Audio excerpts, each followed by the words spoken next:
Seer is a tech startup, Australian company that helps people turn data into action, particularly those people who are not analysts and working in local communities in the public sector. So we focused on making data accessible and shareable, democratising data into local communities around Australia. And this is really important time to be doing that work because so much of federal policy and state-based policy is about making data accessible to improve outcomes for disadvantaged people. Closing the Gap Reform 4 is all about sharing data, and then of course the voice and how that cascades up into Parliament, enabling people at the grassroots and Aboriginal and Torres Strait Islander people to have access to information for decision making that feeds into discussion through the voice. Can I just explore one thing you said to me in our last discussion, and that was you've got to look on data as a bit like you're making a film. You've got some sort of, you're the director who's got to sort of portray the information. You've got to make it come to life through stories. Can you elaborate why you think that is an integral element of an effective data analyst? Absolutely. So the way we think about it is data and data storytelling is a medium. And like film or television, it's a frame. So whoever holds the frame is telling the story. And it's incredibly important for analysts to understand the power of that in storytelling. And of course, data journalism and storytelling has become so important in how we communicate stories. What do you think, Kristi, constitutes a story? Because you can go from fairy tales right through to sort of life's lessons. So how do you get the structure of what's an effective story? So the way that our customers and clients around Australia at the grassroots are thinking about it is firstly being able to access information and visualize that information in a way that helps uncover what's happening on the ground. So that could be charts, of course, and that could be traditional graphs and line charts and trends and dashboards that we've seen. But more than that, it's then overlaying the lived experience and what's really going on at the grassroots level and the community level. Sometimes that means challenging what's in the data that is just simply not true. Sometimes that means gathering community data that is actually busting a myth from other data sets. And sometimes that's people's stories. So it strikes me, Kristi, that a lot of that could be very confronting for some people.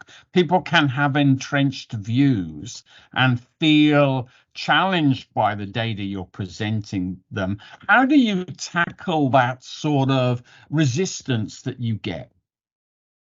I think what's really special and exciting about telling stories with data, particularly in communities, it enables collaboration in ways that haven't been enabled before. So it brings people together to have a discussion around what they can see is happening or what could be happening, and then what might occur as a result. And it does help to address some of the traditional power asymmetries that exist in our society. It provides an opportunity for a level conversation and gives more power to people who are experiencing some of what might be playing out in the data, or gives people a voice because, in fact, they're able to tell a different story. So whilst it is challenging, we're very fortunate in this country that there are a lot of terrific actors in the not-for-profit sector, in the public sector, the philanthropic sector, range of stakeholders who come together who genuinely want to improve outcomes in our communities, no matter what the issue, whether it's the early years, whether it's improved outcomes in education or through to employment, social enterprise. We've seen major investments, particularly just in this last budget, around investments in equality and equity for people who might be experiencing challenges in communities around Australia. So we're very fortunate that we have a collaborative environment to work in. So whilst there are challenges that you spoke to, I think that we're in an environment now where we're really interested together to look at what systems might need to change to improve the future for all. So what I'm hearing you say, the time's right for data, but what do you see as the objectives? If somebody's got a chief data role in an organization, what should you see as the objectives of that role? Well, it's about making the invisible visible. It's about liberating and loosening the data reins. So every organisation, whether it's public sector or commercial sector, holds data assets.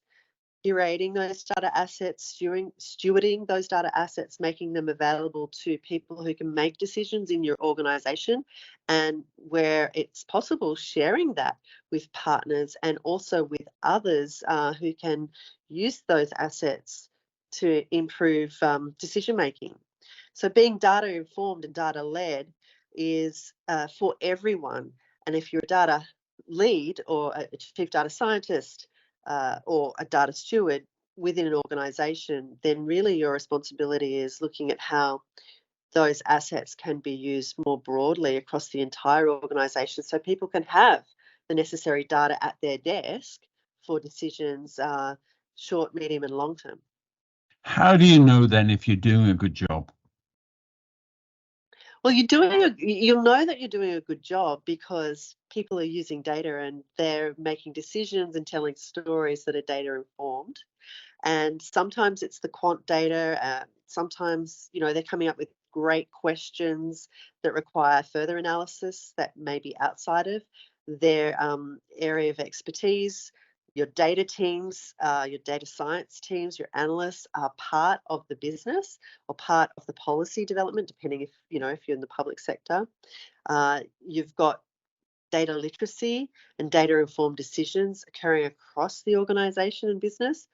And then you're really being able to understand the true nature of what those assets are and how they can add value to the business or to the organisation.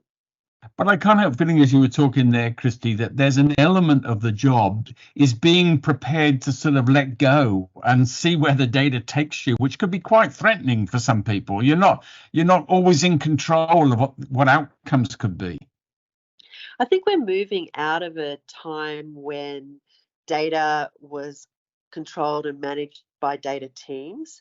We're moving into an era of democratisation of information and data across the organisation, across society.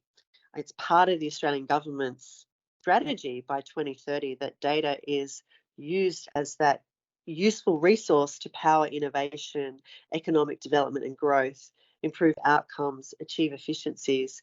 We can't do that if it's siloed and held and tightly held. It must be, it's essential that it's curated, managed, stewarded, and accessible to everybody, no matter their level of data literacy. And so that also, in addition to the technical issues around quality and stewardship and management of those assets and making them available for everybody at their desk, the other part of it is data capability and literacy. And we can't really underestimate that as well. People are on a journey. And so ensuring that your organisation and those that you're working with have data skill sets is really important. And what we do is we've aligned to the APS data professional stream. There are 26 data capabilities that the Australian government is training everybody in the APS on at a beginner, intermediate and advanced level.